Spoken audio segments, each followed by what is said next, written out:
Hello, everybody.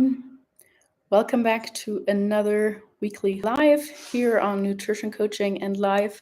My name is Lisa. I am the head coach and owner of Nutrition Coaching and Live, where we help people lose fat, gain muscle, improve their body composition, and their relationship with food. I am super excited to speak with you today on Tuesdays. I love to hop on here and just talk about some questions or answer some questions that typically come up in our coaching practices or just in general that I think are often misunderstood or might help people when it comes to their nutrition, when it comes to their training. And today we are going to talk about 6 weird and yet effective ways to help you lose more body fat. Before I get into today's topic, though, I want to remind you that we have a brand new handout or a brand new freebie, which is called Happy Healthy Holiday Freebie. This freebie is designed to help you get through the holidays without any weight gain and also just enjoying it and practicing and learning more about moderation and what it means to live a more a life in more temperance and moderation in general, which I think is so helpful in order to not fall into or be stuck in that all or nothing trap. So if you would like that handbook, just comment below. I'd love to send it to you. You can also find it on our website, or you can contact me on Instagram, of course, where we also try to put out more free, valuable content, hopefully valuable content. Of course, you can also find our podcast on here, but also on all podcast platforms where I aim to provide more valuable content as well. In any case, let's get into our 6 weird and yet effective ways to lose more body fat. So the first one is rearranging your food order. What I mean by that is simply to get into the habit of eating your protein and your veggies first before indulging in your carbs. How is that going to help you with losing more body fat, more weight in general? Well, if we eat more of the satiating foods first, it likely means we're going to feel full quicker. That means we're likely going to eat less of the other things. So if we get into the habit of having our broccoli and our chicken before we dive into our plain rice, or if we get into the habit, or at least having it at the same time. The mistake that many people make, especially when eating out, is they snack on the simple carbs first. You snack on the bread basket, you snack on, whatever is in front of you, the chips or whatever, and then you have a little bit of protein. But the way that you overall gonna lower the amount of food that you're probably going to eat if you're not tracking food and so on is definitely a good strategy by starting with your vegetables and your protein first, because it's going to fill you up quicker. And even if calories are equated for eating your protein and your vegetables first, is still going to be helpful in terms of your blood sugar response, because it's going to mean that your blood sugar is going to be released, or the energy is going to be released more gradually, as opposed to getting those spikes and then the energy dropping off quicker again, and then your cravings over the course of the day, or your hunger is up. So you're struggling more even if you're equating your calories. And so that would be point number 1, rearranging your food order, having your protein and vegetables first, and then even throughout the holidays, that could be really helpful. Like if you approach any kind of social eating situation or buffet, if you think, okay, I'm going to have my veggies and my protein first, and then I'm going to allow myself a little of the mac and cheese that I want, then I'm going to allow myself a little of the bread roll that I want, and so on, you're much more likely to eat less of that, and you're also more likely to still eat the right amount of vegetables and protein, as opposed to that being an afterthought, and therefore you're not hitting your protein target, therefore you're just in general eating more of the processed things. So that's point number 1. Within that first point, I'm also going to add some other little strategies, like eating off of a smaller plate, eating with a smaller fork or smaller spoon. That is actually, like, research is actually backing that up, that those are helpful strategies in minimizing our overall consumption of food, because it gives us the perception that we're eating more. And even if you're equating calories, so even if you are eating the same amount of calories and counting protein and so on, and you're eating it off a smaller plate, you're more likely to feel more satiated, to feel like you've actually had a proper meal, especially in a dieting phase. That is super helpful than if you have this huge plate and you can only fill it up to like a quarter or so, and then you're like, oh, is that all that I'm getting? So I think it's a really good strategy to pick cutlery and pick silverware, etc., where you feel like, hey, you're getting a pretty decent amount, even if it might be lower calories. So a helpful dieting strategy in general. That doesn't mean you should be eating off of teeny tiny children's stuff all the time. Many people listening here might also be falling into the category of generally not eating enough. So therefore, a way could be to increase your plate size, but we're talking here about fat loss. We're talking here generally about people that possibly struggle to keep their calories in check. So eating of smaller plates can be a helpful way. And I don't know about you or how your eating situation is, but in Europe, it's often very common to just put the pot in the middle of the table and everyone can serve themselves. And so you kind of get into the habit of like, not grazing, but having several helpings and losing track of how much that actually is.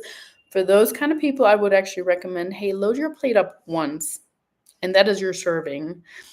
Yes, it doesn't feel as gratifying as thinking, hey, I can have multiple servings of that, but it is very helpful in just having a better gauge of what you're actually consuming. Yeah, even if that's a bit tricky sometimes. That doesn't mean that every now and then you can't have your shared meal where you have a little bit of everything, as it is more typical in like the Mediterranean type of countries. But just generally speaking, I would say stick with one plate for the majority of times, as opposed to being in the habit of having seconds or even thirds.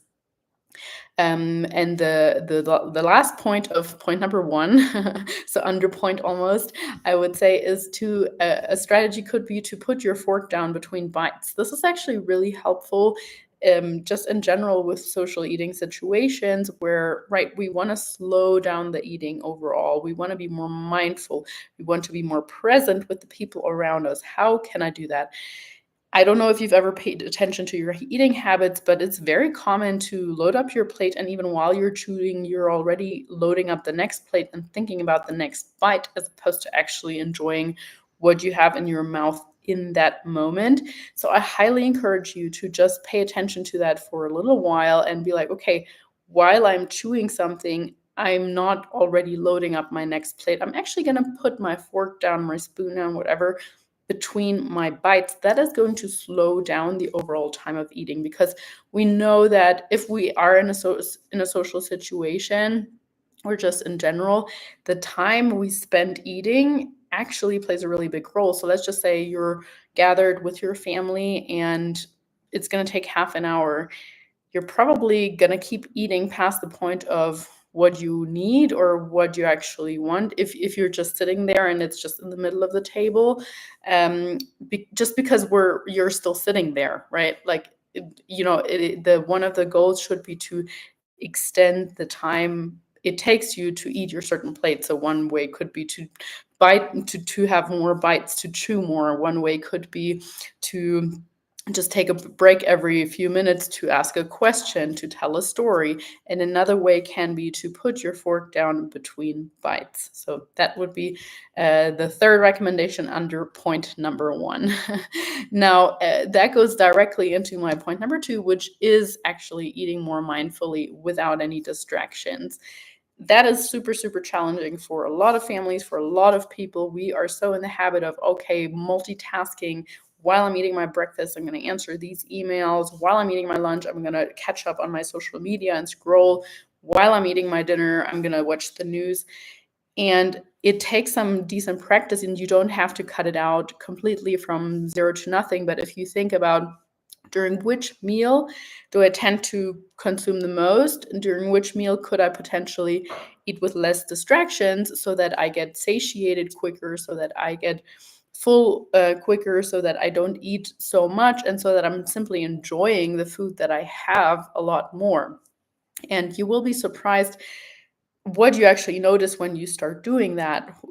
You could become more mindful by saying to yourself, I'm going to chew at least 10 times every fork or every bite I put into my mouth. You could also just say, I'm going to really pay attention to the mouthfeel of this. I don't, like, to be fair, I don't mind if people listen to something, if you listen to a podcast, if you listen to music. I think those two still kind of go hand in hand, listening and tasting. But if we're watching something, if we're responding to someone, if we're listening to something, like all these things and stimuli at the same time and eating, something's got to go or got to give, and we're not actually that present with our food.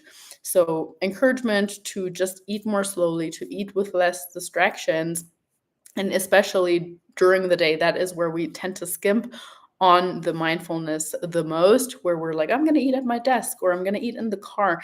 Every now and then you have to do that. I get that people are busy. I get that we're on the road, but particularly there, like, one pet peeve that I have is eating while walking. I am under the huge conviction that that is one of the least mindful things, mindful ways of eating that we can do, because we are so focused on where we're going. Maybe we're even talking to someone at the same time. You're going to be eating whatever you're eating so quickly and not even realizing that you've eaten it. I don't know if you've ever had that experience, but I certainly have had an experience where I'm like, oh, where did my food go? Did I already finish that? That's so sad. So I think, like, just by being more mindful and by, like, actually sitting down, taking some time, even if it's 5 minutes, even if it's a smoothie that is technically faster digested, by slowing down, sitting down, we are going to put our mind and our body more into a rest and digest kind of perspective or kind of situation, therefore allowing ourselves to feel satiated quicker, therefore excuse me therefore just consuming less overall.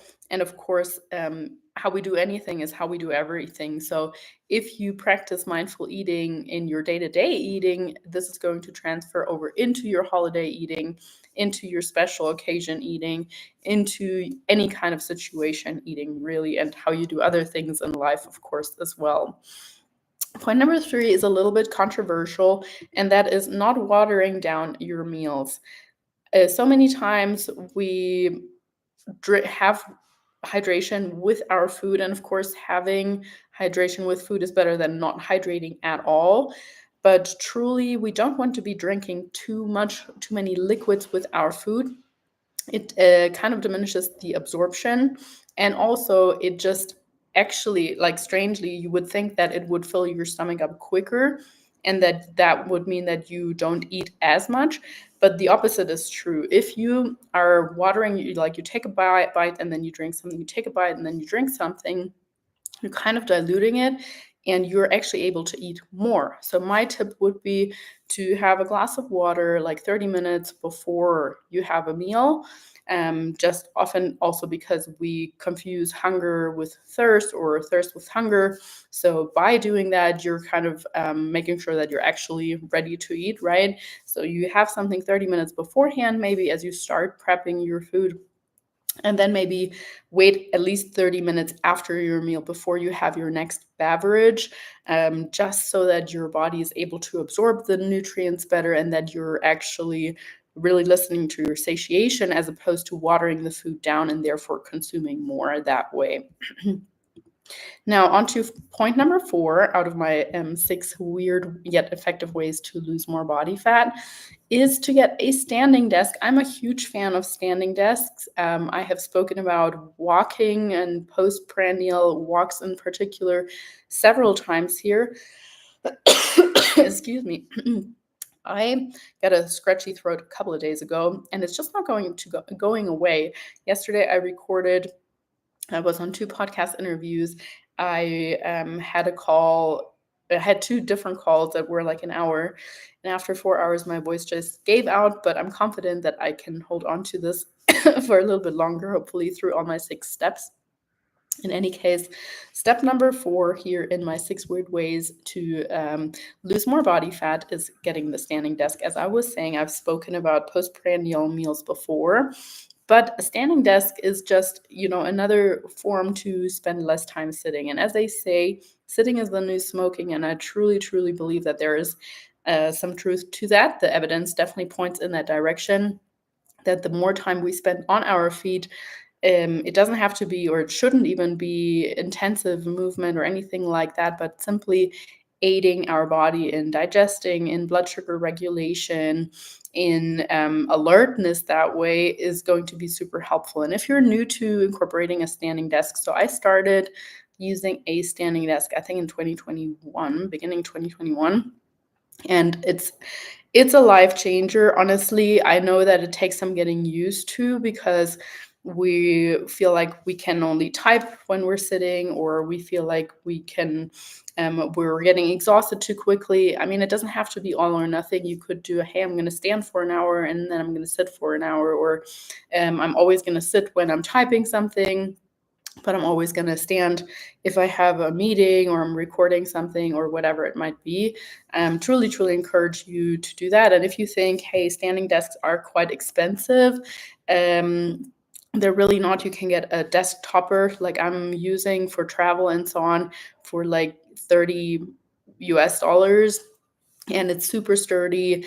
Mind you, of course, if you're using multiple laptops or screens, might be a little bit different, but where there is a will, there's a way. So you can make it happen if you truly want to. And how is this helping you with fat loss? Well, it's helping you through better blood sugar regulation. It's helping you by burning a couple of extra calories. It's probably not much. It might be like 10 calories an hour or 15 or so, depending on how you sit as well, or depending on how much you gesture or wiggle around as you're standing also. But I mean, that adds up. And more than anything, you're also like conditioning your body to standing more and to just generally be more active, as opposed to every time you get the opportunity to sit down. So yes, that is point number 4. Point number 5 is to keep a journal. So this is the 5th way of weird yet effective ways to lose more body fat, not just weight. And how is this helping us with overall weight regulation? Well, keeping a journal, I don't even necessarily mean a food diary, although of course that is the best way to know how much you're actually consuming or controlling your overall calorie intake. But what I mean with journal is also just in the sense of helping you with your emotions. So helping you decide or helping you process certain things over the course of the day, helping you set goals, helping you stay more closely aligned with the person that you want to be. So with a daily journal, this could be starting off with just getting into the habit of writing down 3 things that you're grateful for on a daily basis. This could be something like every day you're writing 1 page about the previous day and how you felt. It can be whatever you want it to be on that day. So I personally, when I wake up, I just roll over to the side. I read my minimum of 3 pages of a book that I'm reading at the time. At the moment, I'm reading Brave New You by Corey Allen. Highly recommended. It's a great book. But anyway, so I do that, and then I write into my journal. And it really depends. Some days it's literally 3 things that I'm grateful for, and I'm like, I gotta get up. I'm already in work mode. I'm not doing anything else. Other days, I feel like my mind needs to process stuff and has still some residual processing to do from the night. And then I just write what's on my heart. Other days, it might be a visualization. But what that helps me to do is to find other ways to deal with stress and emotions other than through food. And because I don't live with other people, I don't have that much immediate connection to other people with whom I can process that. I have a mentor. I do have a few good friends. My family is only a phone call or so away, but some things we don't want to process with other people, and we don't need to process with other people, especially if it's things like at work and they might not really understand, or if it's things in regards to food also, you can write about that. Can be like getting inquisitive about, why was it so hard for me to stop eating the chips last night on the couch? All I wanted to do is tear open that second package and dig into that, and I just couldn't stop myself. What happened during the day? What could I do differently the next day? Of course, this is also where a coach can come in handy, because we can help you with that. And of course, if you take notes in addition to coaching, even more helpful, because then you don't forget about it in the course of the week and it's still really fresh in your mind. And in our weekly check-in, you can share whatever was on your mind throughout the week. So yes, even better if you get both. But if not, this would be a really, really great first step, especially if you struggle with emotional eating, with stress eating, which so many people do. Journaling is a really great way to make progress on that, to uncover limiting beliefs, to rewrite internal scripts that we have in the sense of negative language that we might be using with ourselves. So yes, very much encouraged as my step number 5 on the 6 weird but yet effective ways to help you lose more body fat. And the last one probably doesn't come surprisingly to most of you, is in regards to sleep.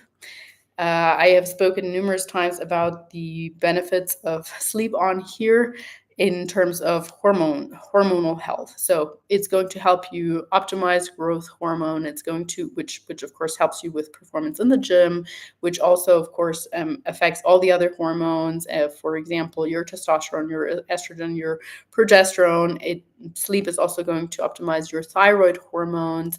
Literally everything is linked together. And of course, the thyroid hormones are going to help regulate your metabolism better, and therefore help you burn more body fat. And also, aside from that, research is very clear that if we are sleep deprived or even just have really low quality sleep, we tend to crave more of these crappier or more highly processed things, more calorie dense things. So there, for example, there was a study done where they had people in 2 different groups, and the sleep deprived group, they consumed about 500 calories more on average than the ones that slept 7 or 8 hours. And so, apart from that, even if you are controlling calories, once again, your leptin is going to go up when you are sleep deprived. That means you're going to be hungrier, and your ghrelin is going to go down.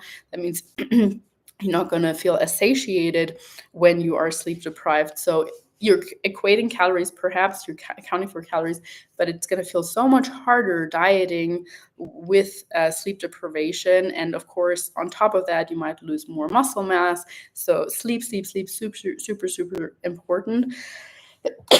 Excuse me. I do want to give you some actionable tips just for sleep as well. We do have an episode on here about how to optimize your sleep, how to get better at sleeping. But sleep hygiene and just sleep routine in general is one of the best ways to help you sleep better. So having a set bedtime, you don't need to be, religious about it, but if you're like, okay, plus minus 15-20 minutes would be great if I'm in bed by 9:30. And what does that mean? Automatically, you need to work back from that. You can't just expect your body to miraculously be super tired at 9:20, and you're going to have the best possible sleep even though you were watching TV until 9:15. No, you need to actually have a wind down routine. So, okay, you want to be in bed by 9:30. That means an hour beforehand, you're going to put your phone away. No phones in the bedroom. Those of you who have listened to any of my other chats before will know that that's another pet peeve of mine.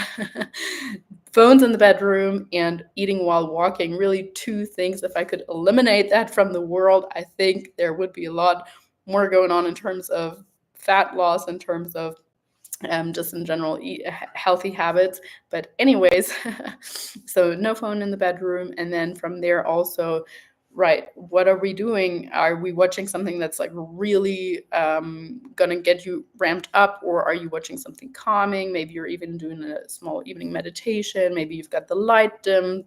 You're not gonna as we talked about, you're not going to look at any other emails, definitely not doing any work. So we really want to wind down. We don't expect our kids to like go from woo, party, birthday party and so on to like 10 minutes later be able to sleep, although sometimes they can do that because of a sugar crash.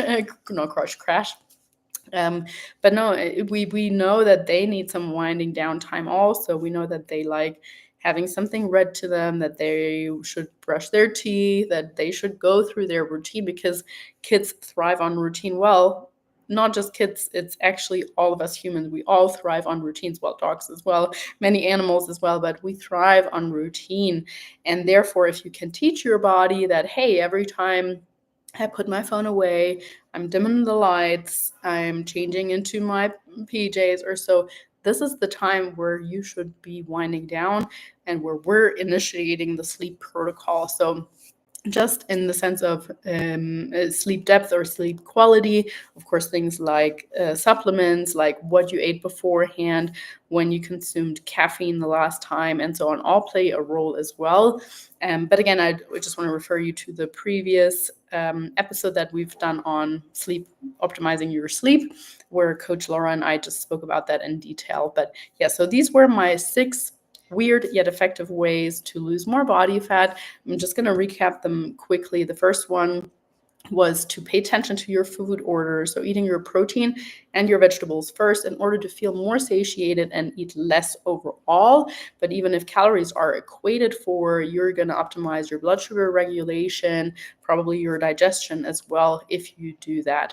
With that, I also mentioned paying attention to plate size. If you are in a calorie deficit, using smaller plates, or if you eat ad libitum, if you have at a buffet or something like that, you're automatically going to eat less if you use a smaller plate, if you use a smaller fork or a smaller spoon.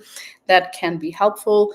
And of course, with that goes mindful eating. So being more present, putting your fork down between bites, really paying attention to how does this feel, not eating with so much distractions, with the TV going, with social media, with while you're walking and so on. So trying to be as mindful as possible. That's also going to lead to you eating less in terms of quantity, but probably also optimized digestion and just putting your body in a rest and digest state so that it can actually realize when it's satiated. Point number 3 was not watering down your meals. So actually staying away from overhydrating while you're eating. So having maybe a glass of water 30 minutes before you start eating and 30 minutes after, but not like eating, watering it down. That's going to lead to you eating more overall. And even if you're equating for calories, it's not going to have an optimized or optimal food absorption and digestion either. Point number 4 was getting a standing desk. We've spoken about walks before, but standing desks also help with better blood sugar regulation, burn a couple of extra calories, and just in general, blood pressure, and will move you away from being so sedentary all day long. Point number 5 was to keep a journal, and that's a really, really big one. So for instance, to help you process whatever happened the day before, to help you deal with stress eating, with emotional eating better. And point number 6 was to optimize your sleep in terms of quantity and in terms of quality. Hopefully you found this helpful. Once again, if you would like our free Happy Healthy Holiday Handbook, just comment below. I'd love to send it to you. Thank you so much for tuning in. I hope you have a wonderful rest of your day.